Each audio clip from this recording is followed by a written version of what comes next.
یعنی 8 سال ہو گئے اور ان کے والد، ان کے دادا، ان کے چچا، ان کو بے دردی سے شہید کیا گیا، اور جن لوگوں نے شہید کیا وہ سرداری نظام کے ایک نمائندے تھے اور سرداروں کی ایما پر یہ کام کیا گیا۔ یہ جد و جہد کرتی رہیں، پیشیوں پہ پیشیاں ہوتی رہیں، اور جن کوڈز کو ماڈل کوڈز کہا گیا انہوں نے یہ ماڈل پیش کیا کہ 400-450 پیشیاں بھگتنی پڑی ان لوگوں کو۔ آپ کو اندازہ ہے کہ یہ جو فیوڈلزم ہوتا ہے، جاگیردارانہ نظام ہوتا ہے،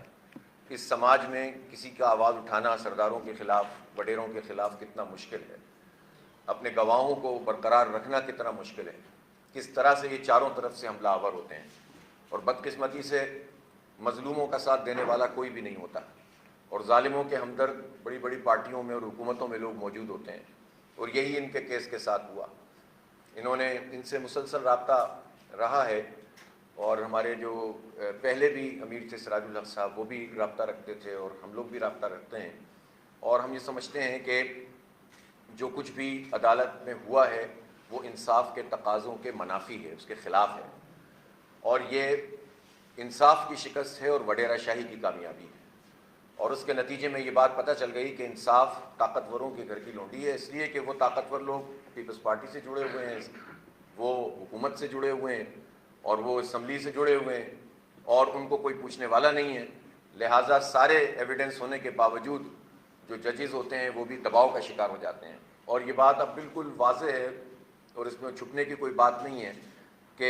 ہمارا عدالتی نظام کس طرح یرغمال بنا کر رکھا گیا ہے اور کس طرح انفلوئنس کر کے اپنی مرضی کے فیصلے کروائے جاتے ہیں، لیکن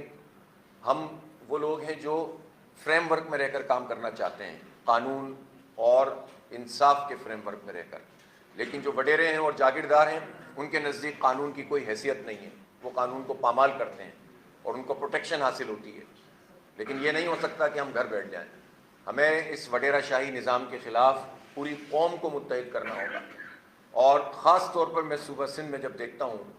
اور وہاں ہاریوں کے حالات دیکھتا ہوں، غریبوں کے حالات دیکھتا ہوں، میں نے آپ لوگوں کو پہلے بھی بتایا تھا کہ میں 26 سال کے بعد کنڈ کوٹ گیا تھا گزشتہ دنوں،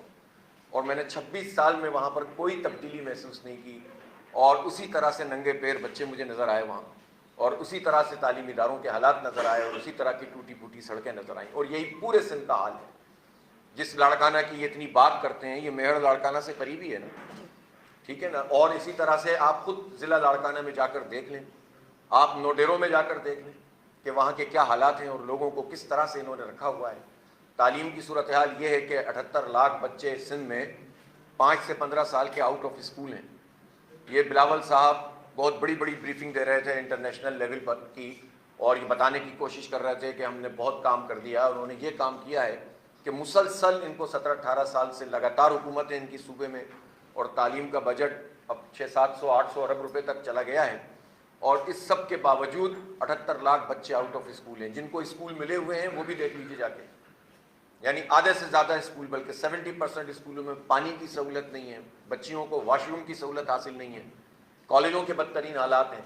اور دن بدن یہ صورتحال بگڑتی چلی جا رہی ہے۔ تعلیم نہیں دیتے، روزگار کے مواقع اس طرح سے موجود نہیں ہیں، ہاں بندر بانٹ کے لیے یہ روزگار دیتے ہیں اور رشوتوں کا نظام چلاتے ہیں، لیکن جو جینون میرٹ کی بنیاد پر جو لوگ روزگار حاصل کرنا چاہیں اس کے مواقع نہیں ملتے، اور پھر سماجی اعتبار سے بھی یہ دبا کر رکھتے ہیں۔ زمینوں میں لوگوں کا کوئی حق نہیں ہوتا، ان کی مرضی کے خلاف اگر کوئی زمین میں کاشتکاری کرنا چاہے اس کا پانی بند کر دیتے ہیں، تو نعوذ باللہ زمین کے خدا بن کر یہ وہاں لوگوں کو دبا رہے ہیں، اور یہ ہے وہ بدترین وڈیرہ شاہی نظام جس کے خلاف جماعت اسلامی آواز اٹھاتی ہے۔ میں سندھ کے عوام سے کہتا ہوں کہ وہ جماعت اسلامی کا ساتھ دیں، میں اپنی بیٹی سے بھی یہ کہتا ہوں کہ آپ پریشان نہ ہوں، ہم آپ کے ساتھ کھڑے ہیں، زندگی موت اللہ تعالیٰ کے ہاتھ میں ہے، آپ نے ڈٹ کر مقابلہ کیا ہے، اور یہ بہت بڑے بڑے لوگوں کے لیے یہ آئی اوپنر ہے آپ کی یہ پوری جو جد و جہد ہے۔ میں پاکستان کے اداروں سے کہنا چاہتا ہوں، حساس اداروں سے کہنا چاہتا ہوں، رینجر سے کہنا چاہتا ہوں، پولیس سے کہنا چاہتا ہوں کہ اگر جس طرح سے ان کو دھمکیاں مل رہی ہیں اور جس طرح سے کھلے عام کورٹ سے بری ہونے کے بعد انہوں نے دندناتے ہوئے فائرنگ کی ہے اور مختلف طرح کی باتیں کی ہیں کہ کسی قانون اور عدالت کو یہ جیسے یہ لوگ نہیں مانتے، اور 144 لگائی گئی تھی اور اس کی کھلی خلاف ورزی ان لوگوں نے کی ہے، اس کے بعد ہماری اس بیٹی کے ساتھ کچھ بھی ہوگا تو ذمہ داری سندھ حکومت کی ہوگی، اس کے وزیر اعلیٰ کی ہوگی، اور